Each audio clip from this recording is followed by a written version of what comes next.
And I do have a photograph of the dynamite just before it was destroyed.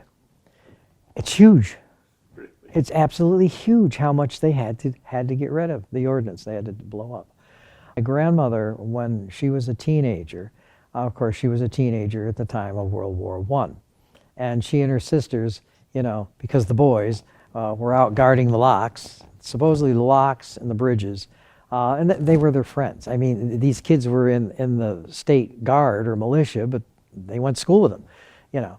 And it was funny because there's one picture where my grandmother, my Aunt Mary, another lady on the street, Mary O'Hearn, and another woman by the name of Jareen Falkenberry, they all are holding the guns and parading like they're soldiers.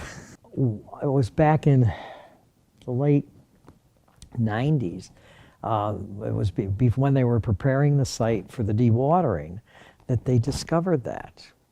Now, what's funny is the fact that where they discovered it, we used to go and play. When you would walk down East Street to the canal lock, you'd turn down the road, it's still there, it's gated off, and then there was a place where there was an outlet, and there was a stream that had come out. It wasn't a gushing stream, but we'd always go back in there and just look around. It was very pleasant, and but that's where the dynamite was. We were walking on top of it all the time. But the dynamite was there, less the caps, so there was no way to make the dynamite work.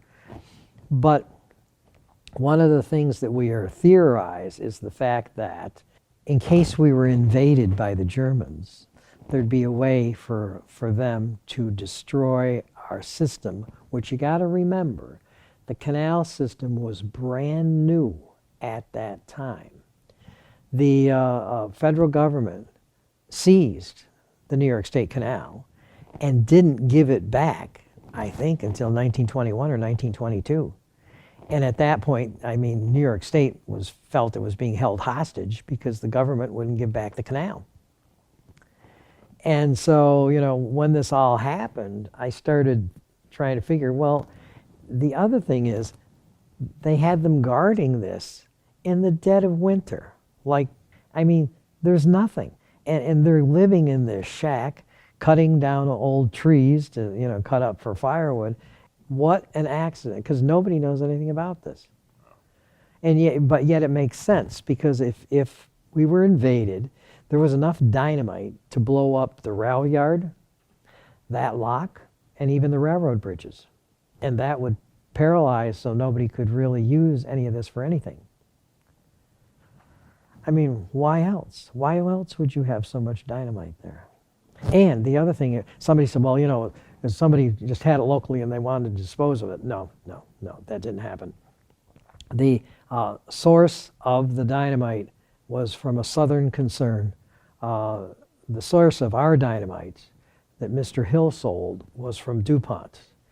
And he had the outlet for the Adirondack Mountains. That's what made the Hill family a little wealthy at the time. It's because they had the sole contract for dynamite in the area. But yeah, so that's the story on the dynamite. And we do have photographs of the dynamite, and of course all now the photographs that we committed from my family album.